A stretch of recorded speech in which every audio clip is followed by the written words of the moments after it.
എല്ലാവർക്കും നമസ്കാരം. ഞാൻ മറ്റൊരു വീഡിയോയുമായിട്ടാണ് ഇന്ന് വന്നിരിക്കുന്നത്.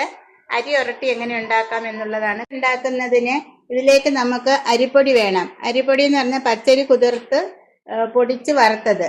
അത് ഇടിയപ്പത്തിനൊക്കെ എടുക്കുന്നത് പോലെ പിന്നീട് ഇത് 1 കപ്പ് ഞാൻ എടുത്തു. അതുപോലെ 1 കപ്പ് തേങ്ങ തിരുകിയത്. ഈ തേങ്ങ നമുക്ക് മിക്സിയുടെ ജാറിലിട്ട് ജസ്റ്റ് ഒന്ന് ക്രഷ് ചെയ്തെടുക്കണം. ഇതെല്ലാം ഒരു അളവിലിരിക്കാൻ വേണ്ടിയിട്ടാണ് ഇതൊന്ന് ക്രഷ് ചെയ്തെടുക്കണം.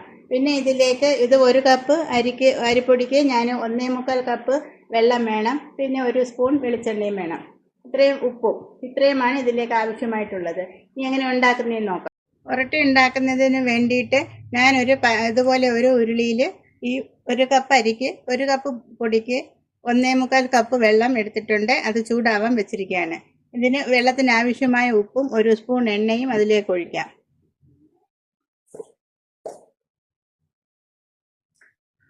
ഈ വെള്ളത്തിന് ആവശ്യമായ ഉപ്പ്, അതുപോലെ 1 സ്പൂൺ വെളിച്ചെണ്ണ അതിലൊഴിക്കാം.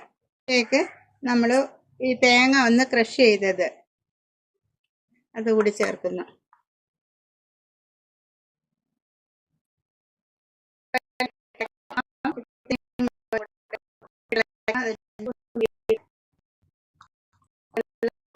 വെള്ളം വേണം. ഇനി അതിലേക്ക് നമ്മൾ ഈ മാവിട്ട് ഇളക്കി കൊടുക്കാം.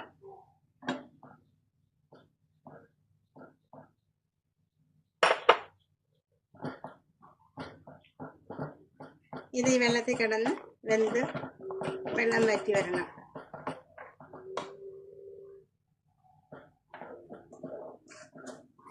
നല്ലതുപോലെ കിണ്ടി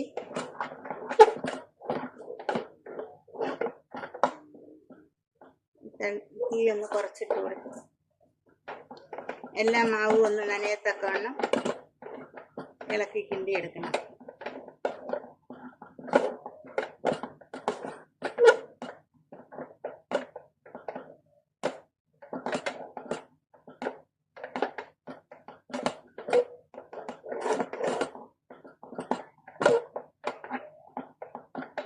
ഇതുപോലെ കട്ടിയുള്ള ഒരു തവിയോ അല്ലെങ്കിൽ ഇങ്ങനെയുള്ള കട്ടിയുള്ള ഒരു കമ്പായാലും മതി. അത് വെച്ച് ഇളക്കി ഇങ്ങനെ കൊടുക്കണം. വെള്ളമെല്ലാം വറ്റി ഇനി തീ ഓഫ് ചെയ്ത് നമുക്കൊരു മൂടി വെച്ച് അടച്ച് കുറച്ച് നേരം വയ്ക്കാം.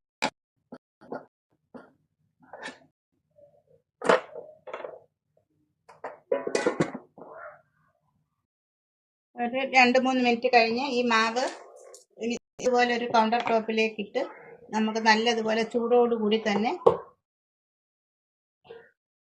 ഇളക്കിയെടുക്കണം. നല്ലതുപോലെ കുഴച്ചെടുക്കണം. ഒരല്പം തണുത്ത വെള്ളം കൂടെ എടുത്ത് വെച്ചിട്ട് ഇടയ്ക്ക് കൈ അതിൽ മുക്കി, കാരണം ഭയങ്കര ചൂടാ.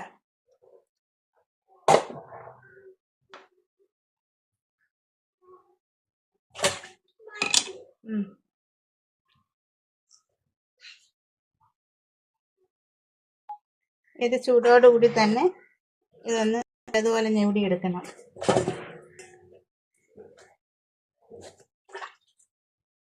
നല്ല ചൂടുണ്ട്, പക്ഷെ തണുക്കും മുമ്പേ ചൂടോടുകൂടി തന്നെ അത് ഞെവിടണം.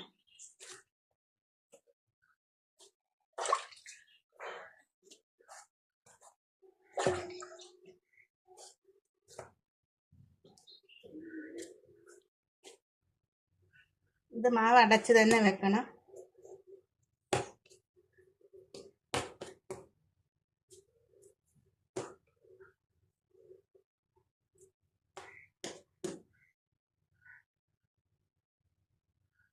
ഇതെങ്ങനെ നമുക്ക് ഓരോ ഉരുളയായിട്ട് ഉരുള പിടിച്ച് വേണമെങ്കിലും വെക്കാം. അതല്ലെങ്കിൽ ഒന്നിച്ച് മാവ് വെച്ചിട്ട് ഓരോ പരത്താൻ നേരം ഓരോ ഉരുളക്കുള്ള ആവശ്യത്തിനുള്ളത് മാവെടുത്ത് ചെയ്യാം. എങ്ങനെയായാലും ഇത് അടച്ച് തന്നെ വെച്ചിരിക്കണം. ഇത് തുറന്നിരുന്നാൽ ഇത് ഡ്രൈ ആയിപ്പോവും. അത് സാമാന്യം വലിപ്പമുള്ള ഒരു ഉരുള തന്നെ വേണം. തീരെ ചെറിയ ഉരുള പോരാ. ഇത് കുറച്ച് കട്ടിക്കാണിരിക്കുന്ന നൈസ് പത്തിരി പോലെയല്ല.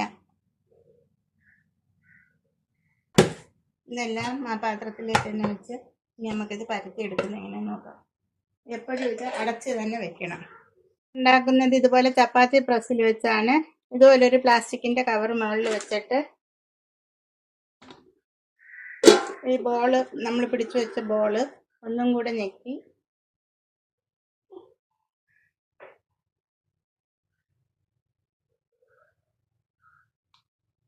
അതിനുശേഷം ഇതിൻ്റെ മണ്ടയിലേക്ക് വെച്ച്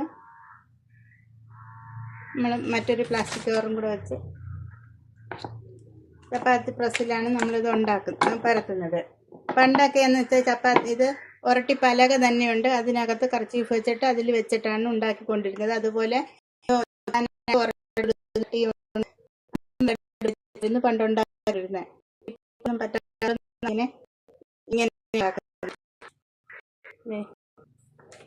ഒരേ കനത്തിൽ നല്ലതായിട്ട് വന്നിട്ടുണ്ട്. ഇനി ഇത് നമുക്ക് ചൂടായ പാത്രത്തിലേക്ക് ഇടാം. ഞാനിവിടെ ദോശക്കല്ലിലാണ് ഇത് ചുടുന്നത്. ഇങ്ങനെ ചൂടായ കല്ലിലേക്ക് ഇട്ട് ചൂടായി വരുമ്പോൾ തിരിച്ചും മറിച്ചിട്ട് നമുക്ക് ചുട്ടെടുക്കാം. ഒരു ദിവസം ഒരു സൈഡ് വെക്കുമ്പം നമുക്ക് തിരിച്ചിടാം.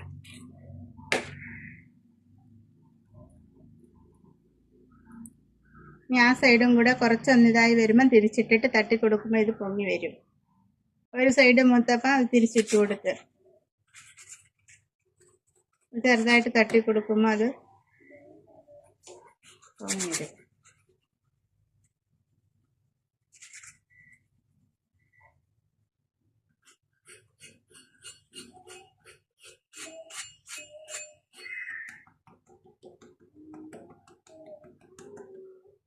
ഇത് ഉരട്ടിച്ചട്ടിയിലൊക്കെ ആണെങ്കിൽ നല്ല പൊള്ളി വരും.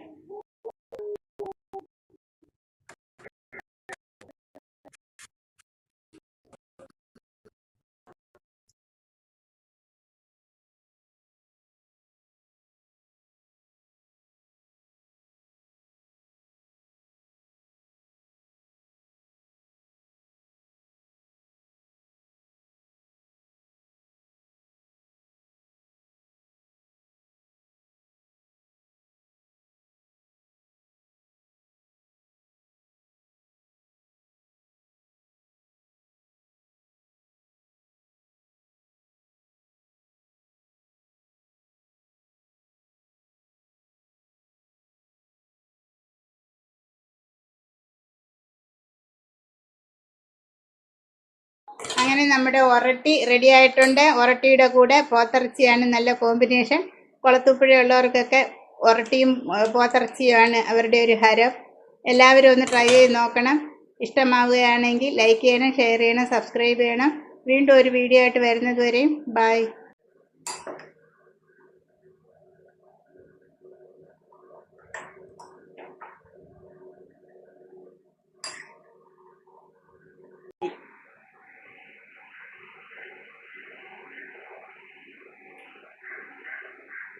Super.